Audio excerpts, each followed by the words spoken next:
No começo do cinema, editar filmes era considerado um trabalho tão sem importância que tinha outro nome. Era mais sobre costurar os filmes manualmente do que edição propriamente dita. E era por isso que era feito quase inteiramente por mulheres, porque a indústria naquela época achava que era literalmente isso, costurar filmes. A parte que ninguém nunca te contou antes é que é exatamente o mesmo trabalho. O trabalho que ganha Oscar, o trabalho que toma decisões na timeline junto ao diretor, é o mesmo trabalho. Só que enquanto eram mulheres fazendo, eles associavam a costura ao trabalho manual. Quando mudou isso, virou arte, virou a edição. E aí mudou de nome, mudou de dono e mudou de lugar.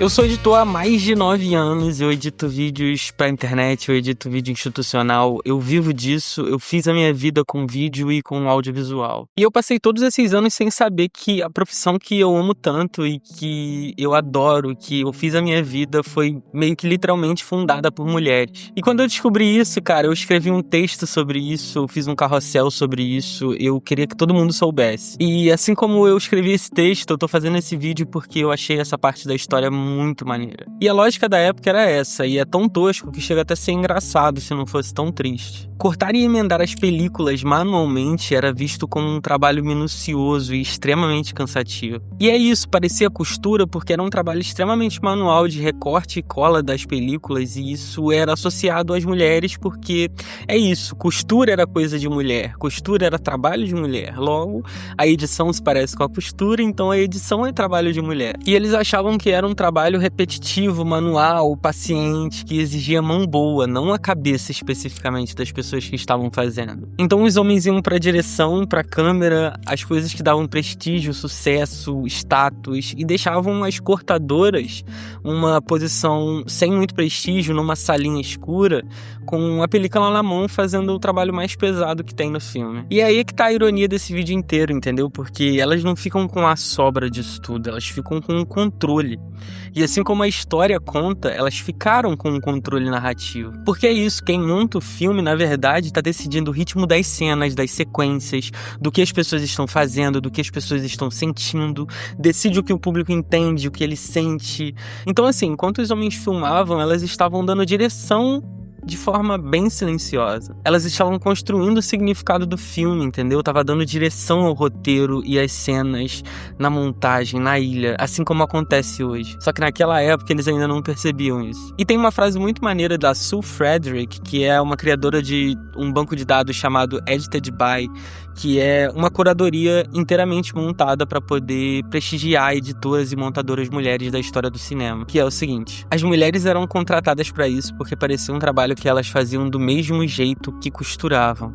Elas são boas com as mãos, essa ideia é ridícula. E agora a parte que pra mim nisso tudo, cara, como editor, é a mais linda de todas, entendeu? Porque essas mulheres, essas editoras, montadoras daquela época, elas não só editavam, como também criaram uma regra que até hoje é a regra, assim, essencial da história da edição, que é o corte invisível. E a ideia de que a melhor edição é a edição que o público não percebe, que as pessoas não veem, são delas. Você assiste, chora, ri, se emociona, se impacta com a história e você não percebe o corte, porque o corte foi invisível. E a edição boa é tão bem feita que some. E a Hollywood clássica inteira foi construída em cima dessa regra. E essa regra foi delas, mano. Se coloca na tua insignificância, tá ligado? Uma das mulheres que ajudou a definir isso foi Margaret Booth. A Margaret chefiou o departamento de edição da MGM, que é um dos maiores estúdios de produção do mundo, por décadas. Décadas, mano. Ela literalmente mandava em como os maiores filmes da época eram feitos, entendeu? E mesmo assim, quando você pensa em gênios do cinema, cara, você só pensa em nome de diretores. Nunca vai ser o nome da Margaret Booth. Talvez você nunca tinha ouvido falar o nome da Margaret Booth até hoje. E aí, conforme o tempo foi passando, aconteceu uma coisa muito curiosa. Conforme diretores como o D.W. Griffith começaram a levar a edição muito mais a sério do jeito que precisa ser, entendeu? Usando técnicas interessantes, montagens paralelas, cortes contínuos que contam a história, a profissão foi ganhando prestígio. É claro, né? As pessoas foram percebendo que editar era ter o controle de como o filme ia sair. E conforme a profissão foi ganhando prestígio, adivinha o que foi mudando com isso? O nome, né, mano? O nome da cortadora acabou virando editora. O que era técnica manual, um trabalho minucioso comparado com a costura, acabou se tornando uma arte autoral. E você consegue adivinhar, né, mano, o que acontece quando uma profissão de mulher começa a ficar com prestígio de forma repentina. Eu não vou te dizer o que você vai concluir disso, mas assim, o padrão ele se repete e ele se conta sozinho. Então, assim, em várias profissões fora do cinema isso também acontece. Eu só achei importante você saber que, cara, no nosso caso, quem estava lá quando ninguém queria fazer esse trabalho, quando esse trabalho era o mais chato possível de literalmente colar e cortar filme um por um, eram elas. Elas estavam lá. E isso no final é história, mano. Tem filme, tem mulher que definiu o cinema que você assiste hoje e que talvez você nunca tinha ouvido falar. Por isso eu quero trazer aqui 3 nomes que você precisa conhecer e começar a entender um pouco mais para ser menos iletrado na profissão que você atua. Primeiro nome, Thelma Schoonmaker. Cara, essa mulher é, tipo, sensacional. Depois que eu descobri a história dela com o Scorsese, ela editou os filmes dele por mais de 40 anos, tá ligado? Ela tem 3 Oscars. E é isso. Qual é o nome que sai, né? Qual é o nome que vai pro público? É do Scorsese, não é da Thelma Schoonmaker, que tava lá editando aquele monte de coisa do cara. E é isso, mano. Quando você assiste um filme do Scorsese, é a mão da Thelma Schoonmaker que você tá vendo, mano. Decidir tudo, tá ligado? Não é só o Scorsese, é ela também. E a segunda, mano, Verna Fields, conhecida como Mother Cutter. Mother Cutter, produção? É, ela ganhou esse apelido carinhoso depois de, cara...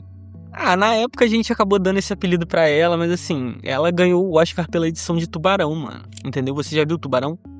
Tubarão foi, tipo assim, um filme que inventou o filme 2, tá ligado? Boa parte da tensão daquele filme, boa parte do suspense daquele filme, quem construiu foi literalmente uma mulher, Verna Fields, a braba, porra, e você não conhecia ela. E agora, mano, 2 brasileiras, por último, mas não menos importante, cara, que eu sou particularmente muito fã, obviamente, porque, cara, nós somos amantes do cinema nacional, óbvio, Jordana Berg e Cristina Amaral, mano. Essas aqui eu não quero que passe batido porque, mano, é daqui, entendeu? A gente tem que valorizar o talento nacional. Assim, mano, a Jordana, ela trabalhou por muito tempo com o Eduardo Coutinho, que é um dos maiores documentaristas da história que esse país já viu. Ela editou alguns dos seus maiores trabalhos, como Santo Forte, Edifício Master e Jogo de Cena. Eu confesso que esse último eu não assisti ainda, mas... E Cristina Amaral, mano, ela é uma montadora de São Paulo. E a Cristina, cara, ela tem, sei lá, 60 filmes montados, mano. Se você entrar na página do IMDb dela, vai ser um esculacho. E assim, tem uma coisa que a Cristina fala sobre o próprio trabalho que resume esse vídeo inteiro e toda a profissão de edição. Ela diz assim: existe autoria, sim, dentro do meu processo do meu trabalho. Eu não disputo a autoria do filme como diretor porque são jeitos diferentes de estar no mundo. Ela escolheu esse lugar, a gente escolheu esse lugar. A gente precisa entender o valor desse lugar e defender esse lugar com orgulho, mano. Porque assim, talvez essa seja a versão mais sofisticada que a gente tem da nossa profissão. E é isso, cara. Falar sobre a história das mulheres na edição, principalmente brasileiras, Jordana Berg, Cristina Amaral, é falar também sobre a nossa história.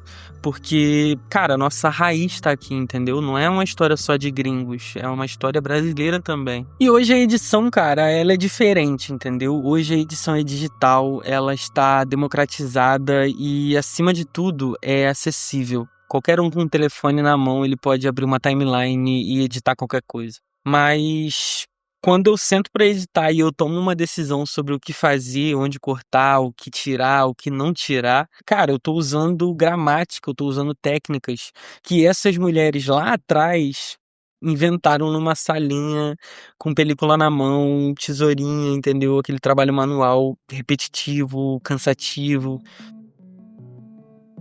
Agora me conta aqui embaixo, mano, você já conhecia algumas dessas histórias? Você sabia quem era Verna Fields, Thelma Schoonmaker? E se você curte esse tipo de conversa sobre a nossa profissão, não esquece de entrar na nossa comunidade do Discord, que tá sempre rolando uma conversa dessa por lá.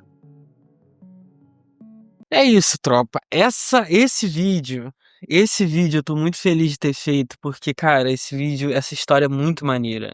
E desculpa pelo clickbait também, né? Se você veio pelo clickbait, foi mal. Mas você clicou, né? E aí você descobriu essa história maneira.